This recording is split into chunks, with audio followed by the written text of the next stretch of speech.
अस्सलाम वालेकुम वरहमतुल्लाह। मैं हूं बिलाल साजिद और बात करेंगे एहसानुल्लाह एहसान के हवाले से। एहसानुल्लाह एहसान का तारुफ या उसका बैकग्राउंड हमारी डिस्कशन का मौजू नहीं है, बल्कि हालिया दिनों में जिन ख़बरों की वजह से एहसानुल्लाह एहसान दोबारा मौजूए बहस बने, उनमें कुछ एंगल्स हैं जिनको हाईलाइट करना ज़रूरी है। एक तो ये कि एक ताज़ा बनने वाले ट्विटर अकाउंट से मलाला यूसुफज़ई के ऑफिशियल ट्विटर अकाउंट को मेंशन किया गया और एक धमकी आमेज़ ट्वीट सेंड किया गया। वो ट्वीट इतना सिंपल था, इतना ऑब्वियस था कि कोई भी आम बंदा उसे देखता तो वो पहली नज़र में ये जज कर लेता कि ये फ़ेक अकाउंट से आया है। लेकिन मलाला यूसुफज़ई चूँकि इस तरह के मामलात में बादशाह वाक़या हुई हैं, तो उन्होंने उस फेक अकाउंट से किए जाने वाले ट्वीट को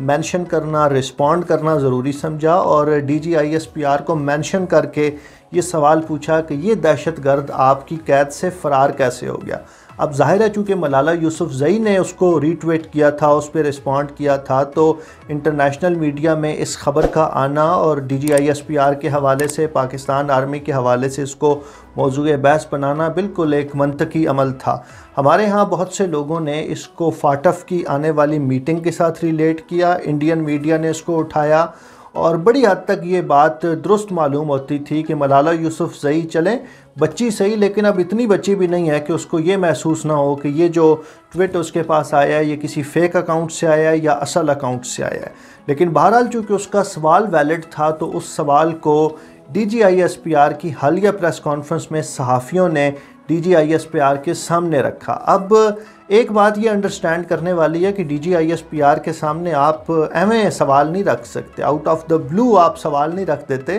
बल्कि ये पहले से डिज़ाइंड होता है कि आपने कौन सा सवाल रखना है और कौन सा नहीं रखना। और DGISPR ने उसका जो जवाब दिया वो ये था कि कुछ फ़ौजी एहसानुल्लाह एहसान के फ़रार में मुलव्विस थे और पाकिस्तान आर्मी ने उन फ़ौजियों के ख़िलाफ़ कार्रवाई की है और उन्हें जो इदारे का अपना डिसिप्लिन है उसके मुताबिक सज़ा दी गई। अब DGISPR का ये जवाब भी बड़ा वेल क्राफ्टेड था और उन्होंने भी जहां मैसेज कन्वे करना था वो मैसेज कन्वे कर लिया।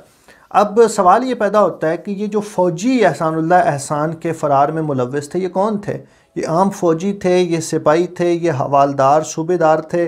आप में से बहुत से लोग ये गैस कर सकते हैं कि नहीं, ऐसा नहीं है। यहाँ पे लफ्ज़ फ़ौजी इस्तेमाल करने की बजाय फ़ौजी अफसरान कहना चाहिए। ये फ़ौजी अफसरान इसमें मुलव्विस थे और कि जब एहसानुल्लाह एहसान फ़रार हुए थे तो बहुत से ऐसे लोग जो सोशल मीडिया पे अमूमी तौर पे मिलिट्री एस्टैब्लिशमेंट का मौक़िफ़ बयान करते हैं, वो हमें ये बताया करते थे और बड़े गंभीर लहजे में बताया करते थे कि बादशाहो ए कोई बहुत वड्डी गेम है जिहड़ी एहसानुल्लाह एहसान नू फ़रार करा के पाई जा रही है। लेकिन ज़ाहिर है अब DGISPR का जो ऑफिशियल स्टेटमेंट है उसको तस्लीम किया जाए या उन गंभीर लहजे वाले तज्ज़िया निगारों को, दिफाई तज्ज़िया निगारों के मौक़िफ़ को तस्लीम किया जाए। अगर DGISPR के मौक़िफ़ को दुरुस्त तस्लीम किया जाए, जिसको दुरुस्त तस्लीम किया जाना चाहिए वही हमारी पाक फ़ौज का ऑफिशियल स्टेटमेंट है, तो ये इस बात को इंडिकेट करता है कि इदारे के अंदर ऐसे लोग मौजूद हैं जो इदारे की पॉलिसीज़ के साथ इत्तेफाक नहीं करते और बाज़ औक़ात वो जो नफसानी ख्वाहिशात हैं या इंसानी ख्वाहिशात हैं उनका शिकार होते हैं और इदारे के साथ या मुल्क के साथ गद्दारी के मुर्तकिब होते हैं,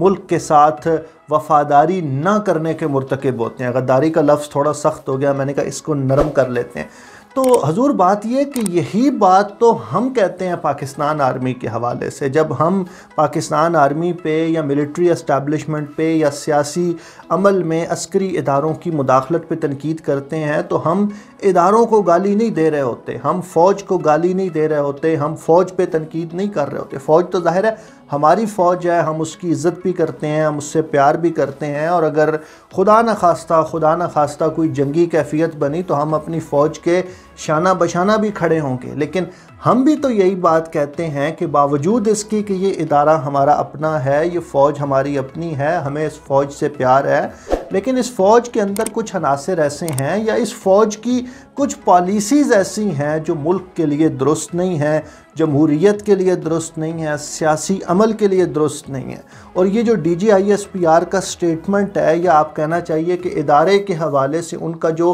कन्फेशन है, ये बुनियादी तौर पे हमारे इसी मौक़िफ़ को दुरुस्त साबित करता है कि किसी भी इदारे के अंदर चाहे वो इदारा कितना ही मुक़द्दस क्यों ना हो, चाहे वो इदारा कितने ही बड़े मकाम पे फाइज क्यों ना हो, उस इदारे के अंदर ऐसे लोग मौजूद होते हैं जो इदारे की पॉलिसी के साथ गद्दारी करते हैं, जो मुल्क के साथ गद्दारी करते हैं